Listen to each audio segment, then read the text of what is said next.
গত 2 দশকে রাজশাহী বিশ্ববিদ্যালয়ের ছাত্র সংগঠনগুলোর সংঘর্ষে মারা গেছেন 14 জন শিক্ষার্থী আর আহতের সংখ্যা হাজারেরও বেশি।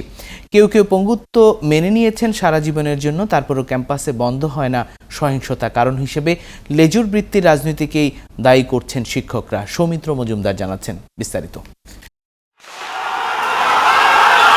1953 সালে প্রতিষ্ঠিত হবার পর থেকে শুধুমাত্র 90 পরবর্তী 2 দশকে রাজশাহী বিশ্ববিদ্যালয়ের ছাত্র সংগঠনগুলোর মধ্যে রক্তক্ষয়ী সংঘর্ষে প্রাণ হারিয়েছেন 14 জন শিক্ষার্থী।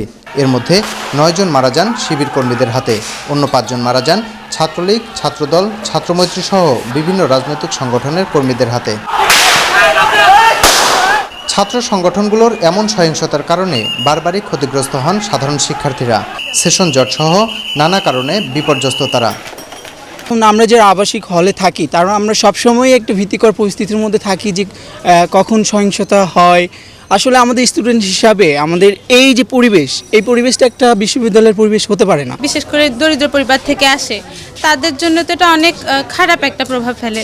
সেশন জটের কারণে আমাদের অনেক পিছিয়ে যেতে হয়, সেটা দেশের জন্য যেরকম ক্ষতি, জাতির জন্য, আমাদের জন্য। শিক্ষা বিষয়ক আন্দোলনের পরিবর্তে ক্যাম্পাসে আধিপত্য বিস্তার ও রাজনৈতিক দলগুলোর লেজুর বৃত্তির কারণেই সংঘর্ষের ঘটনা ঘটছে বলে মনে করেন শিক্ষাবিদরা। রাজনীতি তার নিজের স্বার্থ নিয়ে যত ব্যস্ত আছে, বা আজকের অধিকাংশ বড় বড় ছাত্র সংগঠন নিজেদের স্বার্থ নিয়ে ব্যস্ত থাকার ফলেই অন্ধকারের শক্তি অথবা 71-এর পরাজিতের শক্তি আবার কিন্তু তারা হামলে পড়ছে। সকল রাজনৈতিক দলগুলোর যথাযথ সদিচ্ছা থাকে যে বিশ্ববিদ্যালয়গুলো শিক্ষার পরিবেশ সুষ্ঠুভাবে বজায় রেখে নিয়মমাফিক চলতে দেওয়া হবে, তাহলে আমার মনে হয় যে এই সহিংস ঘটনাগুলো এড়িয়ে চলা সম্ভব।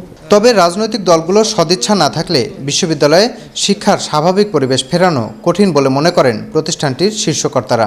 রাষ্ট্রের বিরোধী দলে যারা আছেন, যারা বিরোধী, অর্থাৎ টোটাল রাজনৈতিক শক্তিটাকেই কিন্তু একমত হতে হবে যে শিক্ষা প্রতিষ্ঠান সব রাজনৈতিক কর্মকাণ্ডের যে প্রতিহিংসা হিংসা সেটার বাইরে থাকবে। জাতীয় রাজনীতির প্রভাব এবং একই সাথে বিশ্ববিদ্যালয়ের আর্থসামাজিক পরিবেশও এ ধরনের সহিংসতার জন্য দায়ী বলে মনে করেন এই শিক্ষাবিদ।